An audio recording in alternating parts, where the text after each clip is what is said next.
So, welcome to episode 4 of the update. It's already 4 weeks into the new year. Could you believe it? And it's another Friday, which means we have another update video for you.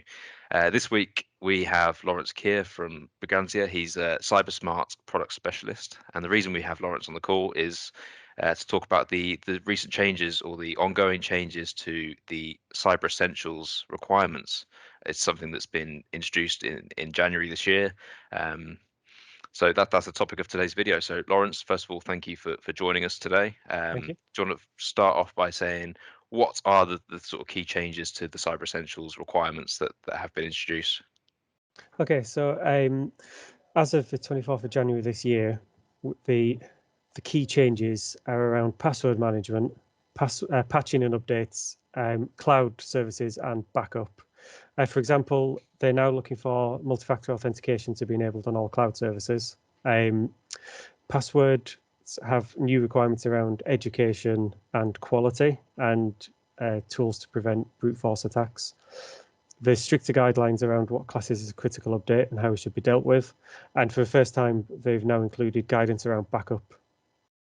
Okay, and what are the reasons for these key changes? Obviously, password management is one of the main ones.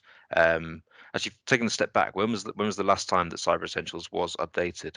Well, there's been minor changes yearly where obviously definitions get tweaked and slight changes in requirements, but this is the first major shake-up since we first started in 2014. Yeah, Okay, and the the biggest. reasons for the changes? There's constant changes in what's happening in terms of cybersecurity and the way people work. So especially recently, there's in the last couple of years, we've seen like unprecedented changes in people's working lifestyle. There's a lot more working from home, which becomes harder to manage and gives new opportunities for people to attack. So these requirements, especially say around password management and MFA, are designed to based on what's been happening over the last couple of years and where potential weaknesses are appearing. So the changes are introduced from the 24th of January, is that correct? Yes.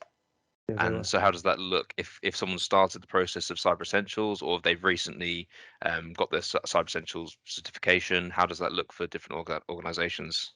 So if an organization's recently been certified, then it doesn't affect their current certification. They can carry on using that as normal, but they will be expected to prepare for renewal when everything does change. And obviously, it's best to get in as early as possible and start to get those changes implemented so that you're not caught out.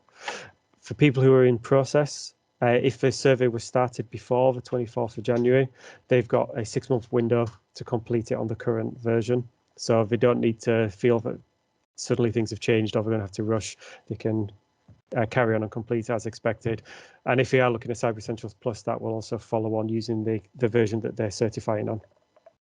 Okay, so I guess what we're saying is if you have recently got your Cyber Essentials certification sorted, it's worth taking into consideration the changes that are being made for future reference, and also just for best practice in Yeah, terms of making sure your organization is secure from the definitely. latest threats. Fantastic. Well, thanks again, Laurence, for your time. Really appreciate your expertise on this topic. So I think what we'd say is if anyone does have any questions or any concerns about the changes or where they stand in terms of their specific certification, then by all means reach out. Always happy to help. Thank you. In addition to this week's updates, the NCSC this morning have come out and said that they are monitoring a situation very closely following a pattern of malicious activity. This is linked to the Ukrainian government website takedowns, which we spoke about a couple of weeks ago. Whilst they are unaware of any direct threats to UK organisations at this stage, they've implored organisations to take a close look at their guidance in order to remain resilient. The full news story is in the bio, so do take a look. If you have any concerns about this or the changes to Cyber Essentials, do feel free to reach out because we are always happy to help. Many thanks, take care, and have a great weekend.